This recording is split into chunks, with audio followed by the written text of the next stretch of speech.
All right. Can you guys talk for me? Hold on. Of course, I go live and my sister calls me. Give me 1 second. Oh, tell her I said hi. Vamp for me. Are we live? Boogity, Like, can they boogity, see boogity, us? boogity, boogity, boogity, boogity. That's not the kind of vamping he means, Ryan. Other vamping. Boogity, boogity, boogity, boogity, boogity. Hold on, I gotta know. Are you guys doing anything Halloweeny for Halloween this year? No, not. I mean, besides our normal movie watching, we already did our pumpkin picking with Oh, our goddaughter and her parents. So, like, incredible. we already took care of that. But I mean, at this point, like, Halloween is pretty much just like a funny, decorative movie holiday for us. So, like, pretty much where that stands. I really want to go somewhere Halloweeny. I want to go I want to do a haunted house or something. I really want it. I Have you seen what Fortnite's done for Halloween, Devin? It might be right up your No. alley. What has Fortnite done for Halloween? They've added the Ghostface from Scream. Ah, They've added Jason, that's cool. and to keep with the theme, they've also put in game the Mystery Machine Gang. I really love that. So you can recruit Scooby Doo to be on your team. What does he do? Does he just like when you die goes ruh-roh and that's No, he walks on his hind legs and shoots people. it? I don't think I've hated anything more, Alan. That's He- scarier than either of the first two you mentioned. Holy shit. Yeah. So yeah, and like Fred, Shaggy, Velma, and Daphne are in the game too. But you can recruit Scooby. I can feel and- Hanna-Barbera rolling in his grave. And Hanna-Barbera was two people. Nope. And the best part is they put in game Scooby snacks. So when you eat a Scooby snack, you get shield, but you also run faster, and it does the sound effect of running in Scooby Doo. Oh, I love it. That's actually really cool. Yeah. So I was playing as Lord Zed earlier, ate a Scooby snack, and just ran. It's the funny. It takes me out of the game every time. Oh, but it's so fun. I actually really like that kind of reference. Yeah. Does anyone go zoinks? Like that's just Shaggy, but like that's like iconic. Does he do that? I think he does say that if you talk to him in the game. Oh, I love it. We should do a Shit. round. We should do a Fortnitemares live stream How long are they doing it? until Halloween. Okay, good. Until- Let's until- plan after this then. Until the Simpsons season drops in November. Is it gonna be all Simpsons then? Oh yeah, they're Oh, that's changing the also map cool. to Springfield. So I hate that they do the things I love, Ryan or Alan and Ryan. You're also here and getting my ire too. it's a free game. I know, but my time is not free. We'll do it for the stream. We'll do it for the podcast, and it's a Do write it off. for the kids. Do it for the kids. That's for the the kids. capitalist in you speaking, Devin. Shed it. No. My time is being taken up by something far more embarrassing than Fortnite right now. It's not even that. What is it? Take a guess. It's a video game. Stab in the dark. What embarrassing video games Devin playing now? Is Doctor Who game? Oh no, those are always terrible. Minecraft? It's Pokemon. Oh, I was gonna say that was my third guess. My next guess was Roblox. Nope. Haven't gotten into either of those two. But yeah, it's Pokemon. We just bought some Switch games at Sam's Club on clearance. We Which got ones? Super Mario Wonder and one of the newer Mario parties. Oh, it's so Super Mario Wonder is a gem. I 100%ed it. It took me days to beat the last level. You do it. Okay. It's so good. Oh my gosh, Elephant Mario. Mwah. Yeah, I still don't understand why Mario's an elephant, but I Don't- don't care. Shh. Yeah. It's okay. Shh. All right. I guess we should get into this. Let's do it. Hey everybody, welcome to You Have to Watch This podcast. I'm Alan. I'm Ryan. And I'm Devin. And each week here on You Have to Watch This podcast, we take turns making each other watch movies some of us have never seen before. This week it was my pick, my turn to pick, and I picked to stick with the body horror theme that we've been doing the last few weeks. I picked the 2024 film, The Substance, starring Demi Moore and Margaret Qualley, and Dennis Quaid playing himself. No change. But before we get into that, we like to talk about things we've been watching in pop culture over the last week or so, just to catch up in a segment we call We Watch This. Devin, I think you're going to start things off this week. You watched a thing. Tell us about it. Yeah, so Netflix lately has been doing this thing, and I love it. And it's been doing suspiciously well every time. It's been adapting video games that I loved as a kid into TV shows. And this video game I loved as a kid that's now a TV show is Splinter Cell. Guys, did you ever play Splinter Cell? No. No. Ryan, did you? No? I didn't have a PlayStation. Oh, fair.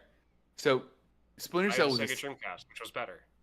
I didn't have Splinter Cell. Nah. So Splinter Cell was a stealth action game that has the most incredibly voiced character in all of gaming. And the whole point of it is that you sneak around and you do sneaky things, which shouldn't make a good Netflix series, but makes a shockingly good Netflix series, especially if you were as invested in the characters in the game as I was as a teen. So this is a banger. This is a banger along with Devil May Cry, which I also loved as a teen and now love as an adult in TV show form. If you're into espionage done by an old man, if you ever wished that old man Logan was more stealthy and had night vision goggles, do it. Watch it. Don't hesitate. Just do it. Watch the thing. Watch the movie. Would you guys watch it? I've always been intrigued by these games. I might give it a shot. I also always forget that I have a Netflix account. So Oh no. So my Netflix previously watched is literally just various video game properties Devin's catching himself up on, interspersed between different countries of Love is Blind. That's all my Netflix is. It's not good. It's not something I'm proud of. But you know what? We started with my Pokemon addiction. Here we are. I need to get back into Netflix because I need to get caught up. I need to rewatch all of Stranger Things before it premieres next month. That is happening soon, right? You do. You have to get some. It's been 35 years since I've watched season 1. I can't wait for all of the teens in it to just be 30-year-old adults. It's funny because I feel like the first season dropped the first year we did this podcast, and Ryan and I did an episode on Stranger Things season 1. That's how, and we've been doing this podcast almost now 10 years. That's crazy. And it's just insane to me that the show is just now finally ending. It's too long. There's gonna be a point where one of the characters Mother, I've had my first kiss, with a full beard. Yeah, it's just 11 in a nursing home. That's it. But hold on, did you guys like season 1 of Stranger Things? I wasn't there for that. You have to go back and listen to it. Oh, yeah, I like that. Okay, good. Do you really think that I would be rewatching it if I didn't like it? I don't know. You can hate watch, right? Just to join the cool kids with their Doritos and their black garlic dip. No. I do not understand hate watching, and we can dive into that in a different episode. I don't understand the concept of hate watching. Okay. The second Alan's out, you and I are doing an episode on hate watching. How's that? Thank you, because I don't understand it at all. Oh, can that be a triple feature where we just bring a movie in that we all we each pick one that we hate just to hate watch it and just Yes. Like I know yes. Ryan, I know you're against it, but maybe we'll change your mind. yeah. We're gonna change your mind. No, because No, because I don't have a movie for that. I don't have a movie that I hate watch, so I would have no movie to submit. Okay. Like that's the level of I don't understand hate watching. Have you that I'm not talking have okay, hold on. Have you not like gotten like 30 minutes into a movie and went, I can't stand this, and then just finished it? Like for I this don't show, yes, but that not counts. on my own time. That counts. Not- That no, counts. No, because It doesn't I count. have a outside incentive Yeah. to get Okay. it done, He's doing his homework, besides just my Devin, free time. Yeah. All right. which is something you aren't used to. I don't get it. No. I was just rocked up and did the thing. Yeah, Ryan, you shouldn't have told us that because that's dangerous information for us. It's gonna to have. happen. Oh no, so Join us next month. not telling for you how I watched it. Unthankful November, where we hate watch. Oh, I kind of love it. So speaking of something we were talking about earlier, I've been watching a lot of The Simpsons lately because Disney Plus has their live streaming channel, and they have their Simpsons feed just replaying through all of the Treehouse of Horrors. Love it. And it's been fantastic. But I caught last year's on the feed. Like somehow I missed most of last season of The Simpsons. Like I got through the whole show, got caught up. I was like, okay, I'm taking a breather from New Simpsons, and missed this Treehouse of Horror. And I remembered watching it. I was like, oh, I wanted to go in and watch this one because they did a sequel to a classic Simpsons episode with Sideshow Bob in the Treehouse of Horror segment, where it's flash forwards. So the episode that they go back to is Cape Fear, which is like the first Sideshow Bob's out to kill Bart episode after he gets arrested for trying to kill Krusty.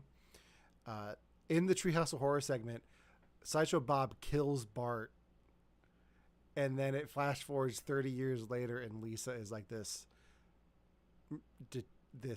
detective trying to solve these murders around Springfield, and they're set up like it's set up like Seven kind of. And it was just a really well done episode. But I've been watching a lot of Treehouse of Horror, so. What is your favorite? Do you still have a favorite one? My favorite one's probably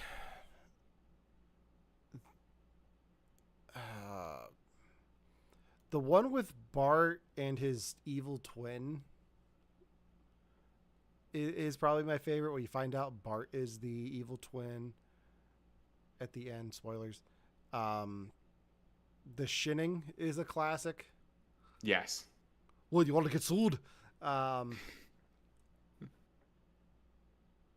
Yeah, I can turn it on and at any point just be like happy watching it. Yeah. Because I've caught so many that I've caught several times already. Like I just happen to pop in at the right time for certain ones in the feed. I'm like, I want to go back and watch earlier ones. I don't want to watch this one that I've seen 5 times in the last 3 weeks. So, and I heard this year's was pretty good too. I haven't had a chance to watch it yet, but it's on my list of things to get to. But yeah, that's what I've been doing. It's very cool. Do you remember that one year I was like, this year for Halloween, I'm gonna watch a Treehouse of Horror every day in October until Halloween. Didn't make it. I still haven't. There's still time. I'm proud of that, man. That's called consistency. Be got jealous. 10 days. You got 10 days. I do. Oh shit. If you watch 3 a day. There are 30 of them already? Oh yeah, they're on 30. This one would have been 35. I'm so impressed. I Yeah. didn't realize it was that many. That's crazy. Yeah. Plus the specials, like the Thanksgiving of Horror, and they did. No, it doesn't count. You gotta watch for Thanksgiving. They did a whole Ray Bradbury episode last year. That's cool. I like Yeah. that. Which I also caught on the feed. I was like, I don't know what this is, but okay. Like, Ooh. all right. Let's get into today's main topic. As I mentioned at the top of the show, this month we've been doing mostly body horror stuff. So, the 2024 film The Substance, starring Demi Moore, Margaret Qualley, and Dennis Quaid. This film was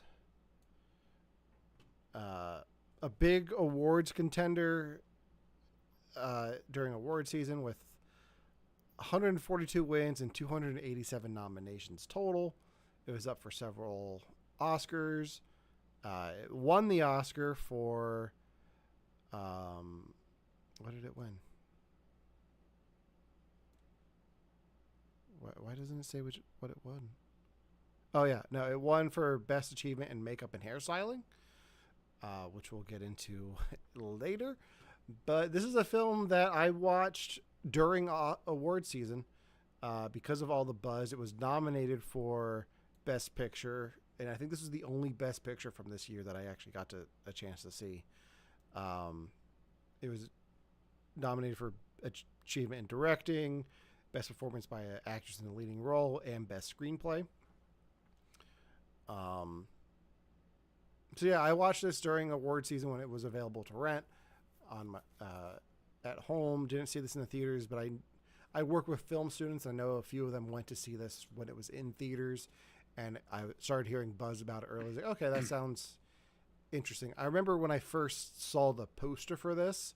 It was last September when I went into my local AMC theater to watch a double feature of 1989's Batman and Batman Forever.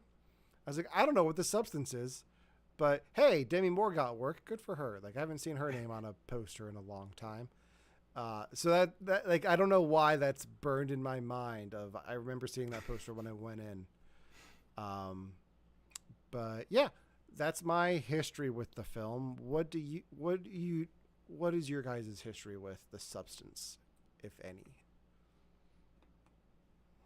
This was on my list forever. I have always wanted to watch this, like since it came out and since I found that it was available, and I just haven't gotten to it yet. So I was really, really pumped when you said that it was part of the podcast. Yeah, that was it. Ryan, how about you? It really wasn't on my radar. Because the hype around it,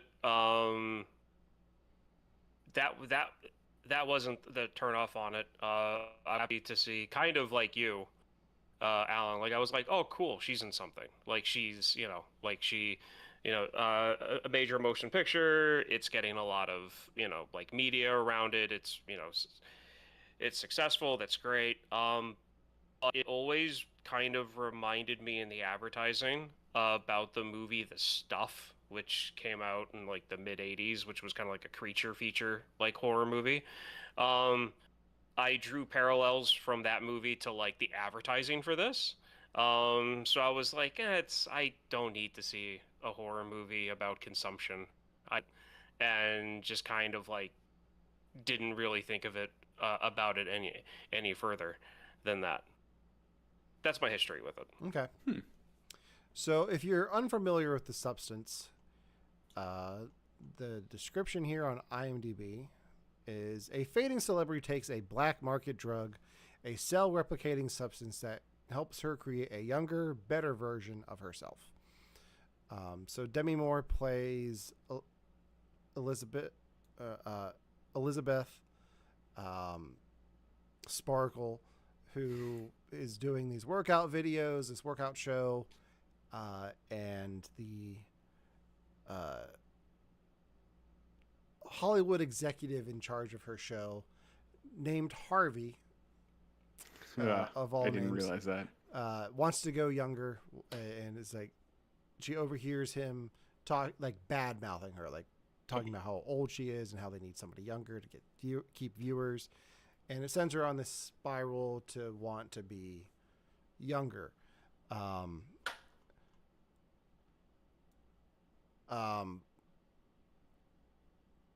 This film how would you guys categorize this film? Because I don't think the whole thing would be considered horror. It's definitely a body horror type film, but how would you guys classify this genre-wise? If I'm right on the terminology, then can help me with this. Uh, uh, black horror, as in like a dark comedy in a sense. But that's me. Yeah. So, I mean, but that's how I would say this. I mean, it's still all of the Emmett. I don't completely agree with the statement because I feel that the majority of this movie fits into different aspects of horror for the main character. But it's definitely takes kind of a sectarial, lighthearted approach on the genre. Devin, how about put you? it in the same. I almost put it in the same category as like Sinners or like that movie Annihilation with Natalie Portman, where like the movie itself is a metaphor, right? And the body horror is a vehicle for delivering the metaphor in the way that the vampires were in Sinners. And like I am like slowly coming up with my own genre called horror metaphor. Horror for Metaphorical horror. metaphor. Metaphorical. Metaphorical. That's it. That can't be misconstrued at all. Meta-horror? Nope, not at all. Yeah. Nope. Meta-horror. Yep. That guy. We nailed it. No notes. Keeping it. No notes. No, but it's the same thing, right? It's horror with a purpose behind it, and I think that the delivery method is certainly horror of the likes of like, what didn't James Gunn do stuff like this in his old days? Like way before. Oh yeah, and like the trauma stuff. Yeah. Yeah, and like David Cronenberg kind of stuff. Like whatever they came into, like this is 100% it, and it's some of the most unique and interesting I've ever seen. That's certainly true. Yeah. It's definitely different. It pulls from a lot of different things. Like I think there is a lot of Cronenberg and some like influences from Trauma, but like the way the film is shot, like there is just a lot of references to, like it takes a lot of its style from The Shining, and you can kind of look at the scenes in the studio hallway and the bathroom, like they're shot like it's the Overlook Hotel, like, and then you have Demi Moore overlooking the billboard with Sue on it throughout most of the film, and like I guess looking at it from her waking up and having like all these changes happen to her throughout the film, like that would be the horror aspect. I hadn't really thought of it in that sense for that character, but once she starts taking the substance,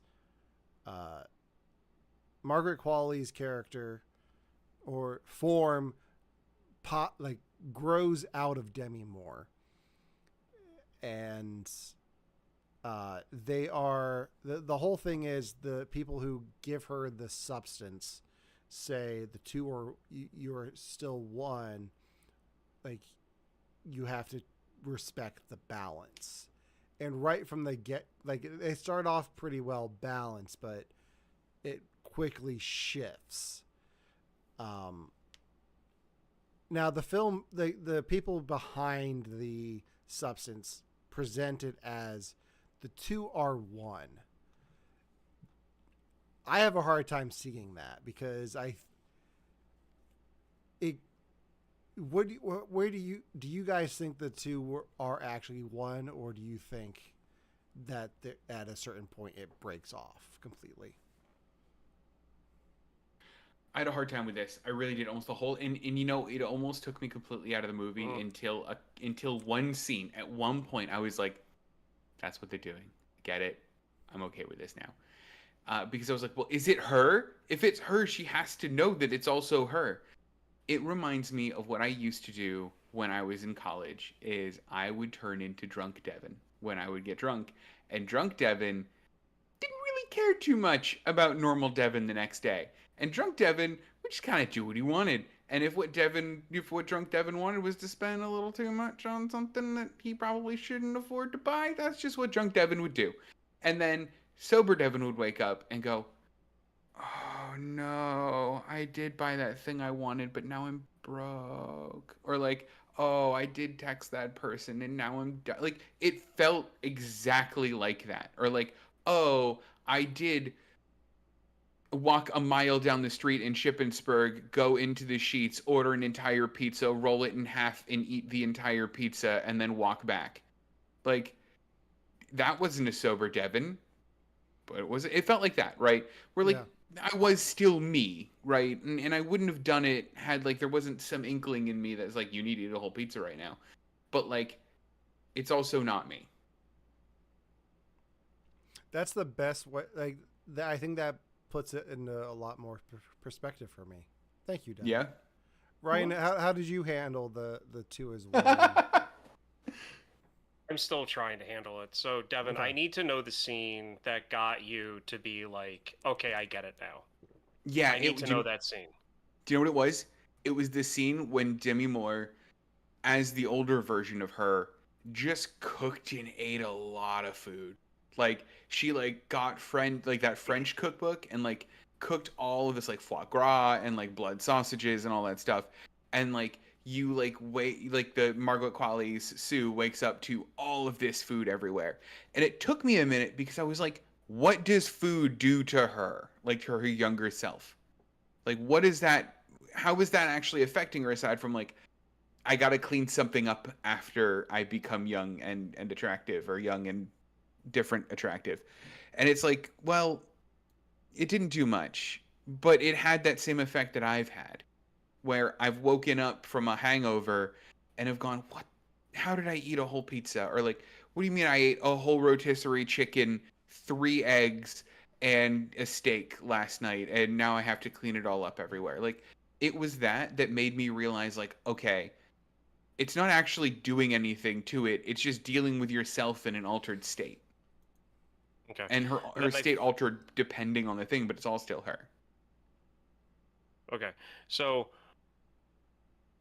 I feel like the whole part of the whole substance thing and part of the message of the film is that even the advertising for the substance is a lie.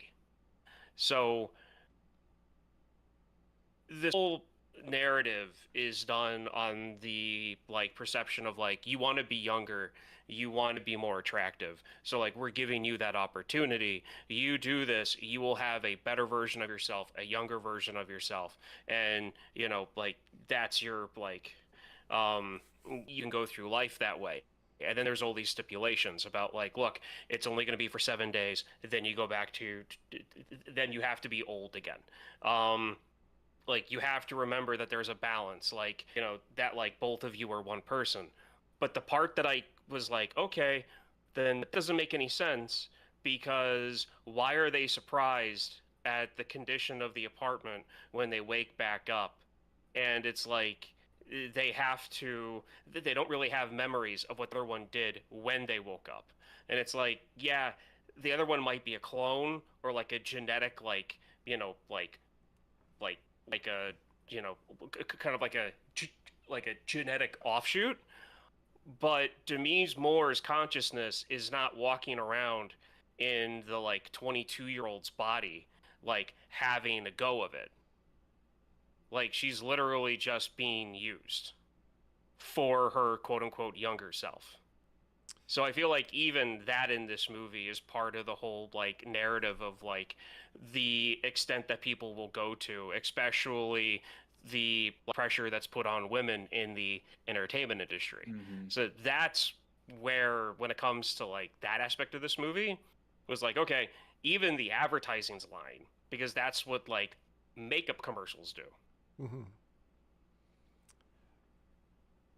And I had that same thought. And then there are times when they would remember what the other one was doing, though.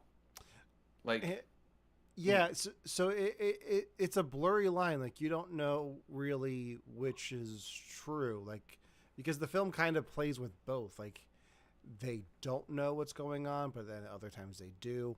It's kind of like I'm just gonna steal your metaphor, Devin. It's kind of like drunk Devin remembering that he found a bottle of unopened wine on the corner of State College and then sold it to somebody for a ridiculous upcharge.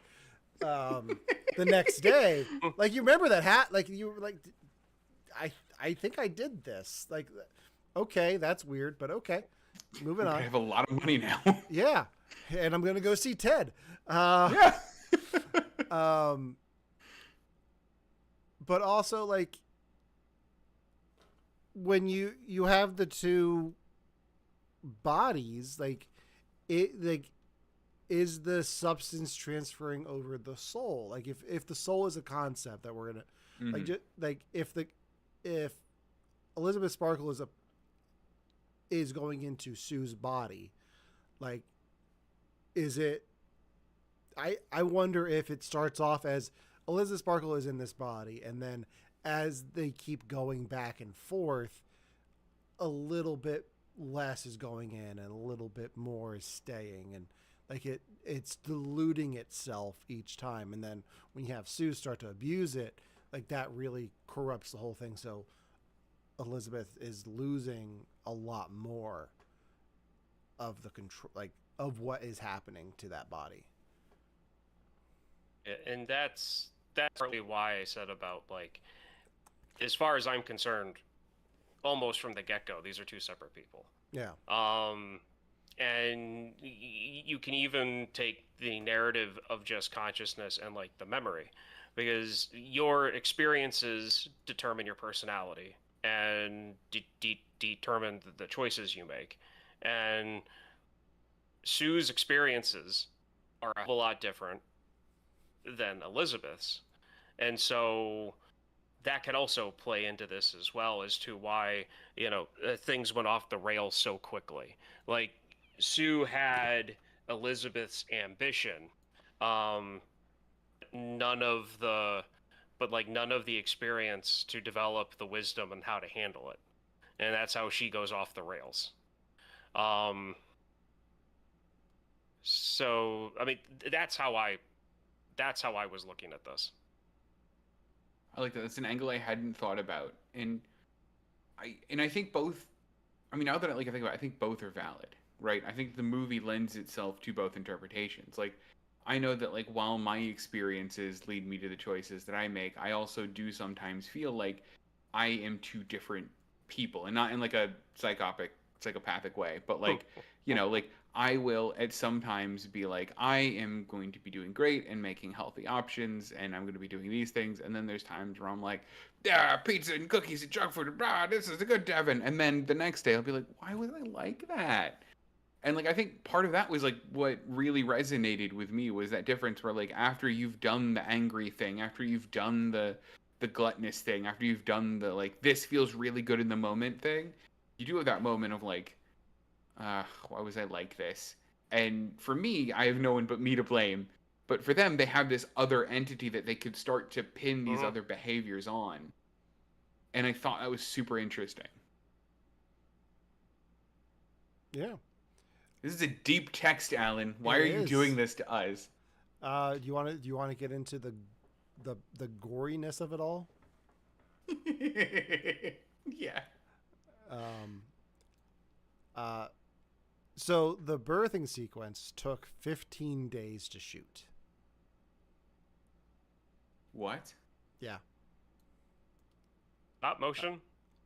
I don't think it was stop motion. I think it was a lot of puppetry. Like, I feel like that was supposed to be a joke. I'm sorry. Oh. That was supposed to be a joke. Yeah, what do you guys think of the imagery of the results of the substance? Because the film opens with an egg being injected with the substance and then getting a fresher yolk out of it. What do you guys think of that with people? I mean, it was predictably gross. I think that this is almost, in some ways, this movie kind of had the, like, Paranormal Activity thing where people were like, I hear that people are, like, running out of the theater screaming, like, 5 minutes into this movie. And then you, like, watch Paranormal Activity and you're like, nothing happens in the first hour and a half of this movie. I almost had the same thing in this where people are like, it's really gross. Like, don't watch this before bed. Don't watch this while you're eating. Like, it's going to gross you out. And like, to be fair, I think Dennis Quaid eating a bucket of shrimp like grossed me out more than the birthing sequence did. Oh yeah, I think absolutely. that I think I was ready for it to be way worse. Yeah, Yeah, that is the grossest thing in this movie. It's so awful. it really is. It Dennis is Quaid. ASMR levels of just like I don't like I like ASMR, but it's like that's the worst kind of ASMR. It's like that. And it has everything that you don't want in it. It has like him using the shrimp as a penis metaphor, or as like a stand-in for a penis. It has him shoving them in his mouth like way too much. He's like cracking the head. Oh, it's just, Yeah. it's like everything I hate in eating Not to scenes. mention, it's got Dennis Quaid. It's got Dennis Quaid. This has got to be the most unflattering movie for him he's ever been in, by the way. I feel a little bit bad. Reagan. Yeah, yeah. I mean, Devin. Yeah, I mean, I stand corrected. You win. So, but I mean, so to your point though about like Quaid in this, like that's most of the men in this. Oh yeah. Almost all of the main men, bar one, is like super cartoon villain misogynists, which is great for the message of the film. For me, for horror, it was a bit too cartoony, but yeah, there really is only one guy who's not painted in that light, and it's the guy from her middle school who runs into her on the street and is like, "Hey, like, it's great to see you. Like, we should get together sometime and catch up." And then, like, she goes to go on a date and then just ghosts him. And he's like, "Hope you're okay." And then she's like, "I'm going to take more of the drugs." Like, that had to have been like probably the worst part of the movie for me.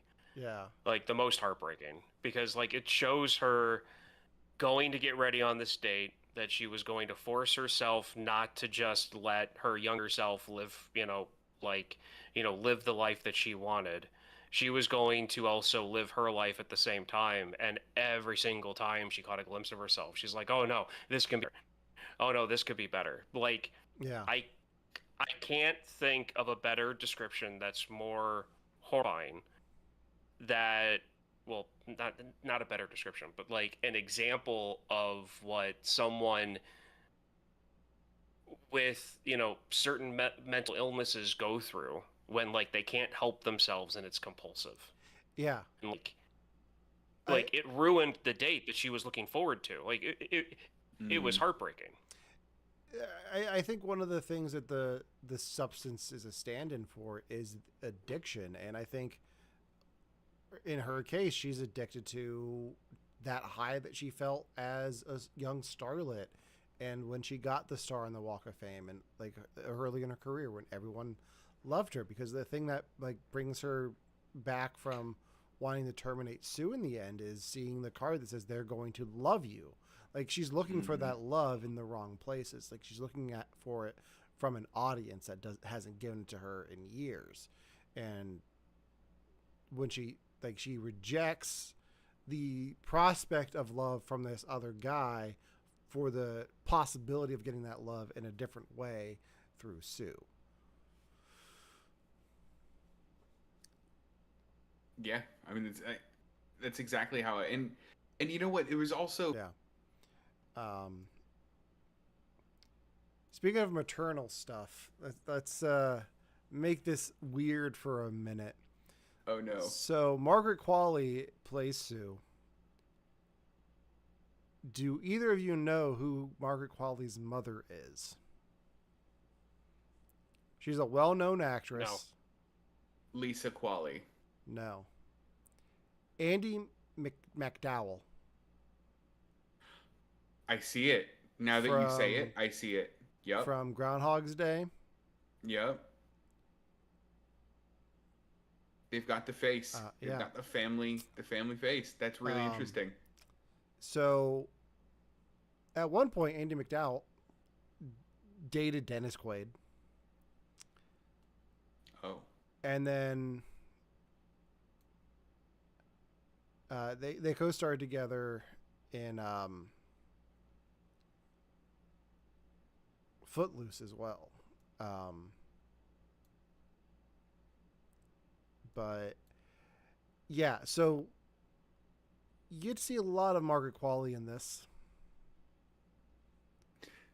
Now, Yeah. do you know? Do you know? Is any of this prosthetic or fake? I'm sure some of it's enhanced. I don't know how much of it's prosthetic. Mm. Um, And I don't say that from like a creepy, like weird way. Like I say it from like Margaret Qualley had to be so comfortable with every inch of her body before filming this because there are some shots that are just her entire ass is the screen. And like you couldn't do that with me.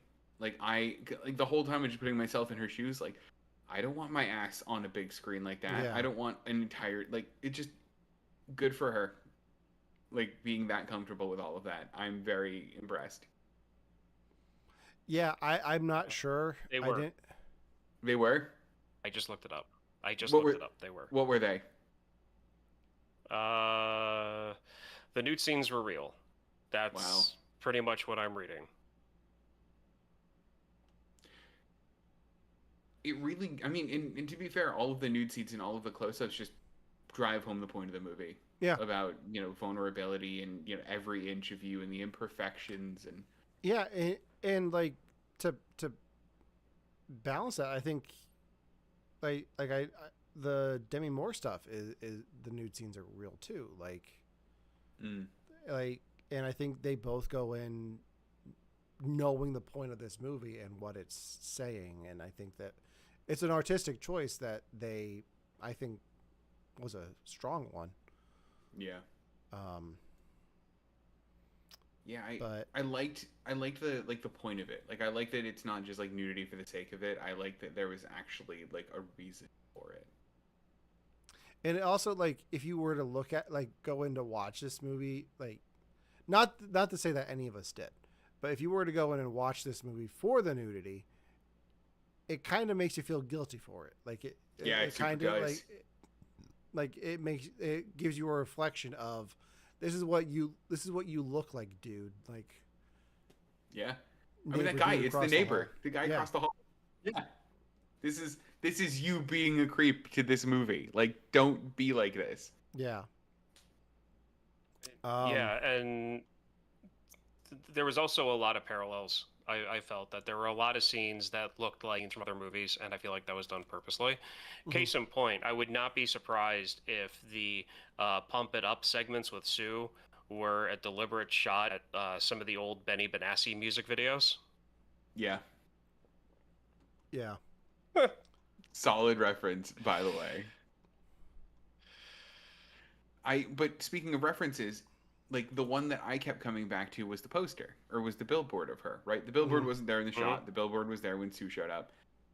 My immediate mind went to Great Gatsby.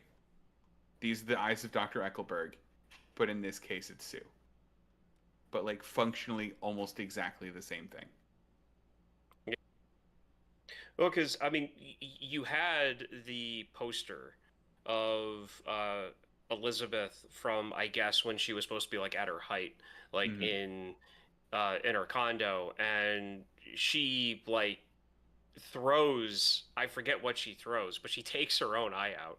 Yeah. Like perfect dead shot, right to the eye, and I feel like that was part of it too. Like you almost had like the poster in the like of her from when she was younger kind of like granted it was also kind of like a memorial to like her youth, but at the same time as she got older it was almost kind of like her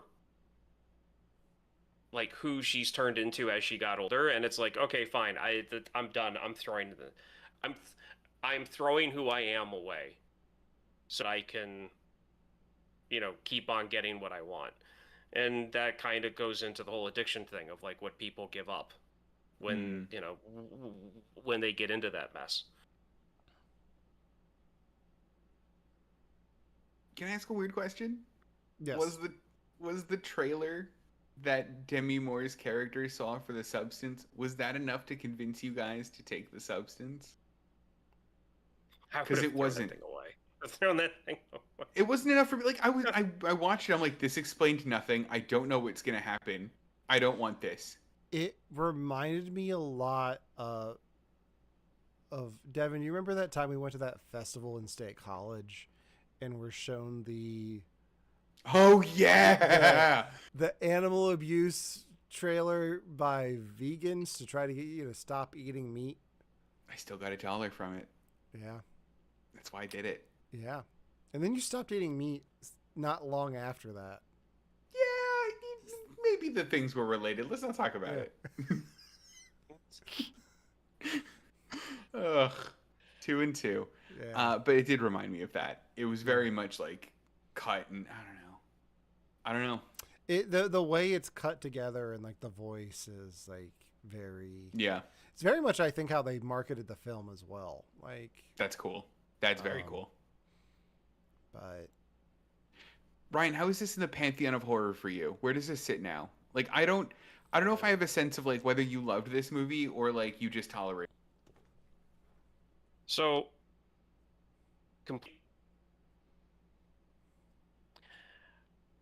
I'm happy that this movie exists. I Yeah. feel that they got their point across. It is a very important message. The people who made this movie, the people who were involved in this movie, made it the way that they wanted it, to the point where they would enjoy it. But the fisheye lens camera shots that they did in this, the cartoonish villains in it, and the fact that like this movie kept on reminding me of other things, kept on taking me out of it. That it's a mainstream horror movie that won awards, and typically when you have a horror movie that wins awards, it's not something, those are few and far between when I come across them that I actually fully enjoy them, because they're more lighthearted and kind of made like they're not as like they can have really dark themes, but it's not like if put this if Dennis Quaid's character and the other male characters in this were more grounded in reality, and less cartoonish, and there was more of the realistic slide, backhanded compliments, being two-faced, and her, dealing with that and then doing what she did, it probably would have hit harder for me compared to her just acting like a normal, worn out, burned out, middle-aged woman in the entertainment industry doing what she did. It would have hit me harder if she was dealing with more of like how things, like how like the cruelness that people can be, as opposed to like a Scooby, like a misogynistic Scooby-Doo villain.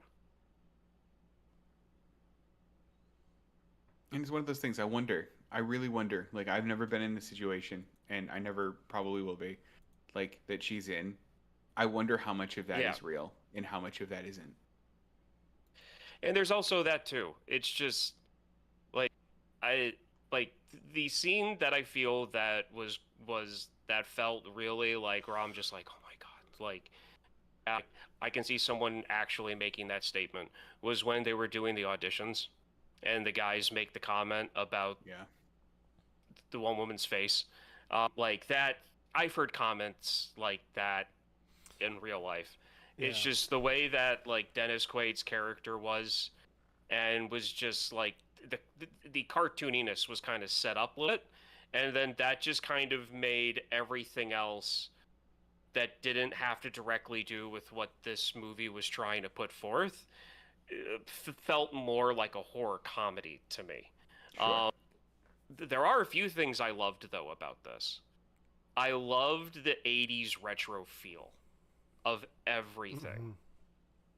From the makeup to the monster design, the body horror design / monster design, and even just the aesthetics of when she's walking around. Like, it's the same street that she's walking on every single time they show her. But I loved how, like, is that how LA is? Like, kind of still brightly 80s like feel to it, or was that just something they did for the film? It's a good Because, stylized like, LA.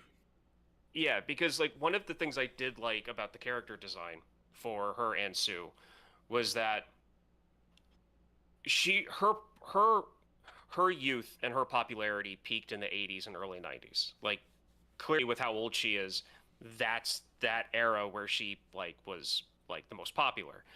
So then Sue comes around and instead of dressing like an actual young person in 2024, she's looking for everything: shoes, clothing, jewelry, makeup that's 80s inspired.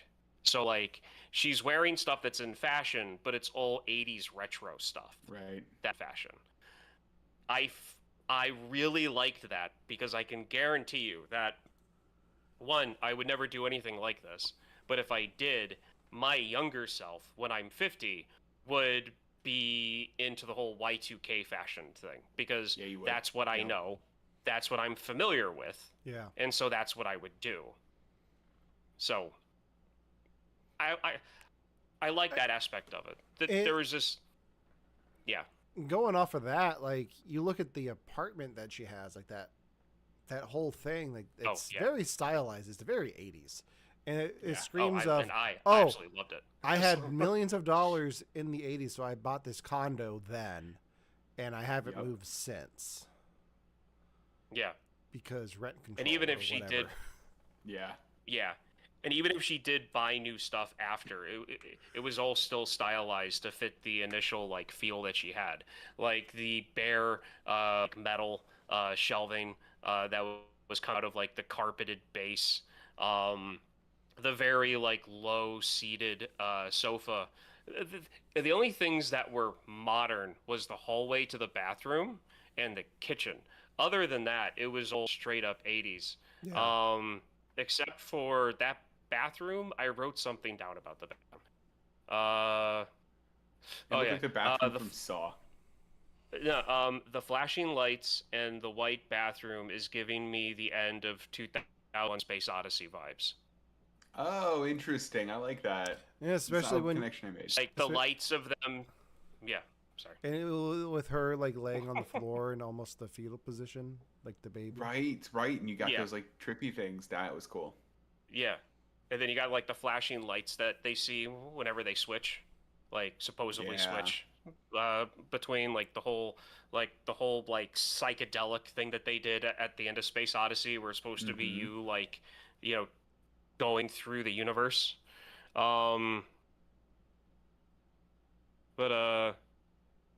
two movies that this movie made me think of, and I had two opposite reactions to. The one was the entire story gave me vibes of The Picture of Dorian Gray. Sure. Story of like the guy in the painting, and the painting ages and collects his sins, and you know, back and forth. And I was like, oh, okay, so this is like a modern take on that. That's really cool. But the part that had me laughing was at the end, and this is just Addams Family too. At the school play, at the school talent show. This is just Addams Family too. Yeah. And Alan, do you know that one? I'm trying to remember what happens at the school play. That's the Thanksgiving one, right? They do. I forget about the whole Thanksgiving thing. But they do the school. No. So is it the first one? Oh no, it's the first one. It's the first Addams Family at the school play where they're pretending to be, or not pretending, but they're doing a scene from something from Shakespeare, and they're two pirates, and they cut off the limbs, and they're just fire hoses of blood going out into the audience. Okay. Yeah, like as soon as that happened, I just started laughing because I was just thinking of Pugsley with his missing arm drenching the parents. So The end of this reminds me of that, but also of Multiplicity, because you Ah. don't make a copy of the copy. No. No, you don't. Yeah. You think she would have learned that from her mom, but evidently not. Oh, that's so funny. Yeah. Well, okay, so you brought up the end. I gotta know, what was the grossest thing in the movie for you guys, and what was the coolest thing in the movie for you guys? Can Like I in terms of like the body horror. can it be a tie with the breasticle?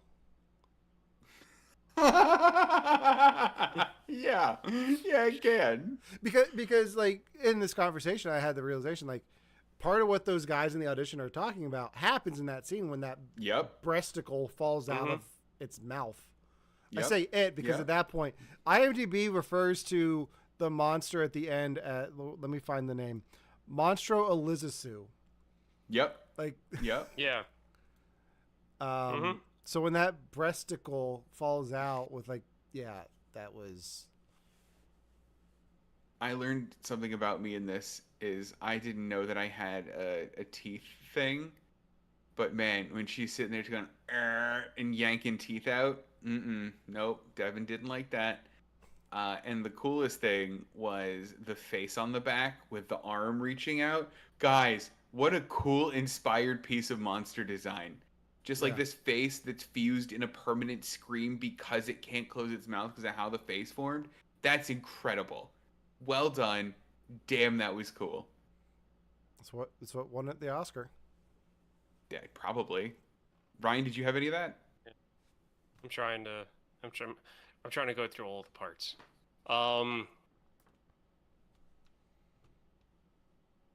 Thinking back on it, so not in the moment because I can't think about I can't really remember the moment.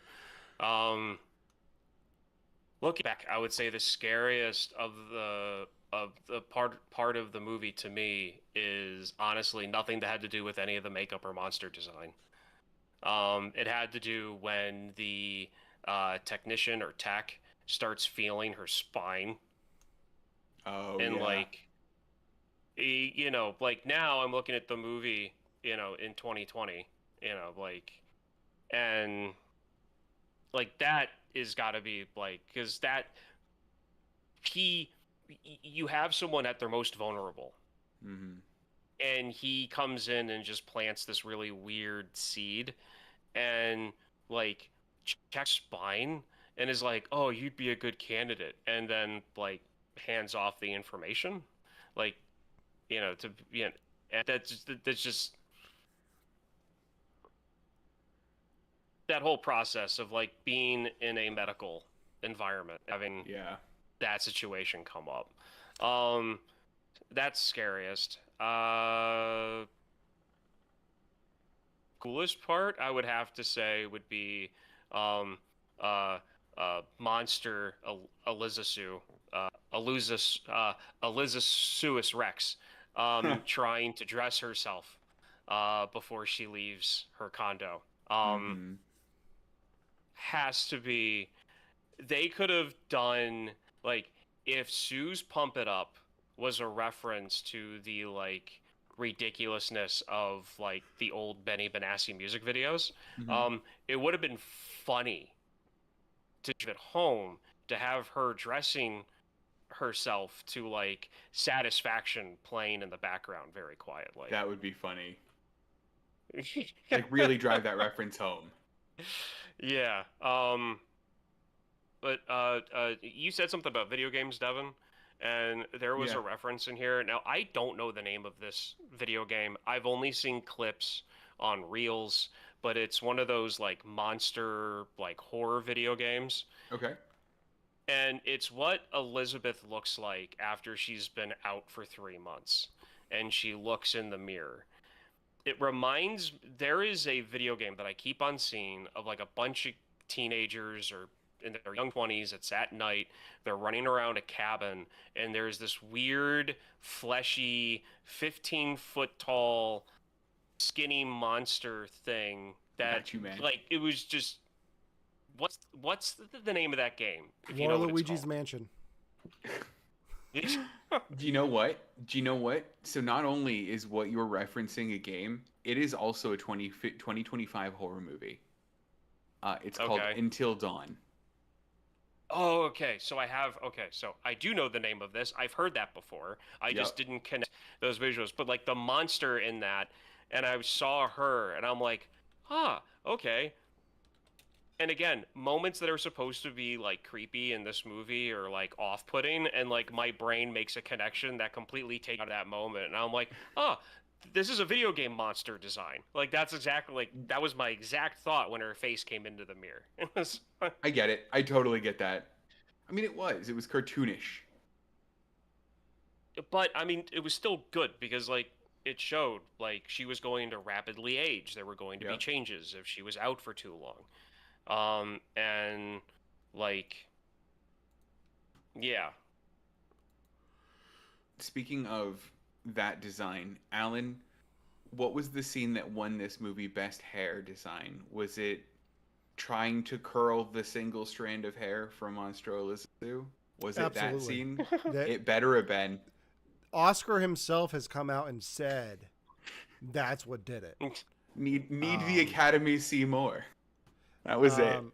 I don't know if you guys saw any of the Oscars this year, but Conan O'Brien hosted, and I know the one parody they were able to do was a parody of The Substance. What? Yeah. I'll have to find it for you and send it to you in the group chat. But you The should way check you said that out. implies they weren't allowed to do other parodies. Of Well, they weren't. It's not that they weren't allowed to. They were in production during the fires in LA, so they were only Oh. able to get this one done. Got it. Okay. Um, Lawn sprinklers. That's how I referenced that. That's how What was it? What did you reference? Sorry, I was going over my notes from the movie to make sure I got everything, and I said yeah. the blood lawn sprinklers making me think about the Wednesday and Pugsley play they did in Adam's Family too, which I got that wrong. It's the first Adam's Family, but still, I can't. I forgot that I referenced it as blood lawn sprinklers. All right. That's all I've got on The Substance, guys. That's all I got. The This is a the good rare pick. the rare pick of me pulling something horror out for you guys. So Well, thank you. there you go. I mean, this is a solid pull. I mean, the fact that you never do horror, this is a very solid pull for that. So I mean, like, I'm impressed. Thank you. Well done. You're welcome. Now, next week it is Ryan's pick. It is also the week of Halloween. Uh-oh. Ryan, So- what are you gonna have us watch? I think I know what it is. So I did not send you the poster for it. I know we talked about one movie, but did a lot of thinking over this past week. And I want to share with you guys one of Kristen and I's favorite Halloween movies to watch. Halloween. Scary Stories to Tell in the Dark. This is incredible. Have either of you seen it? I didn't even know it was a movie. I thought it was similar to Are You Afraid of the Dark, the Nickelodeon TV show. It's not. Were you talking about the 2019 film? I believe it, yes, I believe it's 2019. Yes, 2019. Okay. I can't All wait. right. I'm so excited. All right. Well, tune in next week for that. In the meantime, you can listen to Your Orthodox podcast on wherever you get your podcasts. We are currently updating our feed with the backlog of episodes. So keep up on that there. Subscribe to us on YouTube. Follow us on Instagram and Facebook. We've got some fun teaser clips coming out of these backlog episodes for you guys to see. So check those out there. In the meantime, until next time for You Have to Watch This podcast, I'm Alan. I'm Ryan. And I'm Devin. And respect the balance. Oh. Don't eat the chicken. Ugh.